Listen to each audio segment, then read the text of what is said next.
Chapter 21, Section 3, Bull Run, A Great Awakening. In the spring of 1861, President Lincoln and General Winfield Scott planned the Union's war strategy. Step 1 was to surround the South by sea and cut off its trade. Step 2 was to divide the Confederacy into sections so that one region could not help another. Step 3 was to capture Richmond, Virginia, the capital of the Confederacy, and destroy the Confederate government. Journalists called this strategy the Anaconda Plan because it resembled the crushing death grip of an anaconda snake.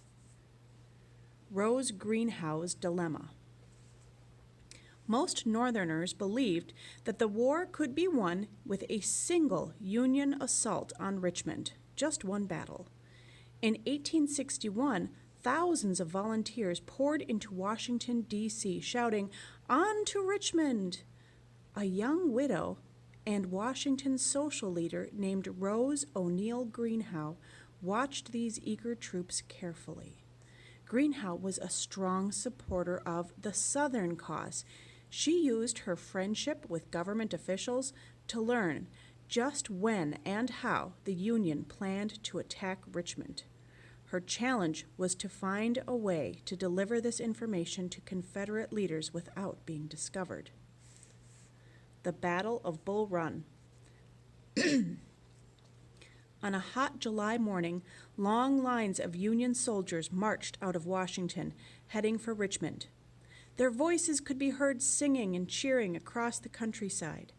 Parties of civilians followed the army, adding to the excitement. They had come along to see the end of the rebellion.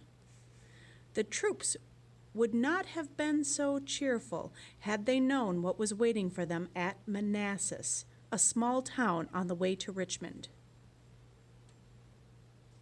Greenhow had managed to warn Southern military leaders of Union plans. She had smuggled a coded note to them in a young girl's hair curls. Southern troops were waiting for the Union forces as they approached Manassas.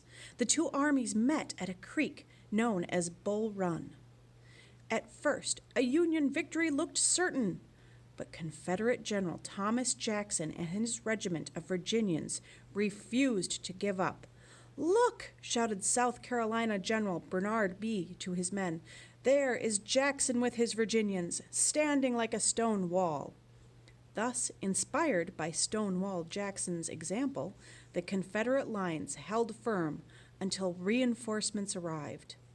Late that afternoon, Jackson urged his men to yell like furies as they charged on the Union forces. The charge overwhelmed the inexperienced Union troops, who fled in panic back to Washington. The Battle of Bull Run was a smashing victory for the South. For the North, it was a shocking blow. Lincoln and his generals now realized that ending the war would not be easy. They would not be able to do it in one battle. In fact, it's going to take years of fighting. Women support the war. Over the next year, both North and South worked to build and train large armies. As men went off to war, women took their places on the home front. Wives and mothers supported their families by running farms and businesses. Many women went to work for the first time in factories. Others found jobs as nurses, teachers, or government workers. Women also served the military forces on both sides as messengers, guides, scouts, smugglers, soldiers, and spies. Greenhow was arrested for spying shortly after the Battle of Bull Run. Although she was kept under guard in her Washington home, she continued to smuggle military secrets to the Confederates.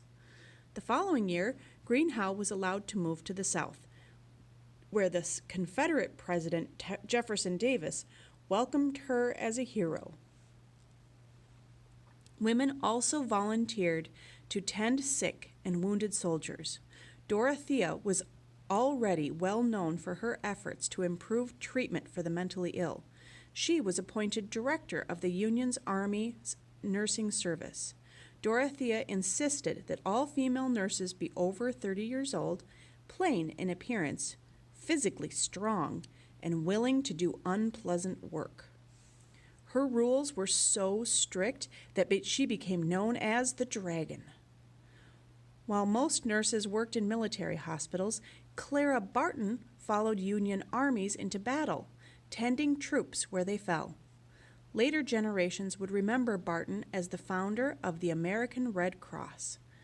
To the soldiers she cared for during the war, she was the angel of the battlefield.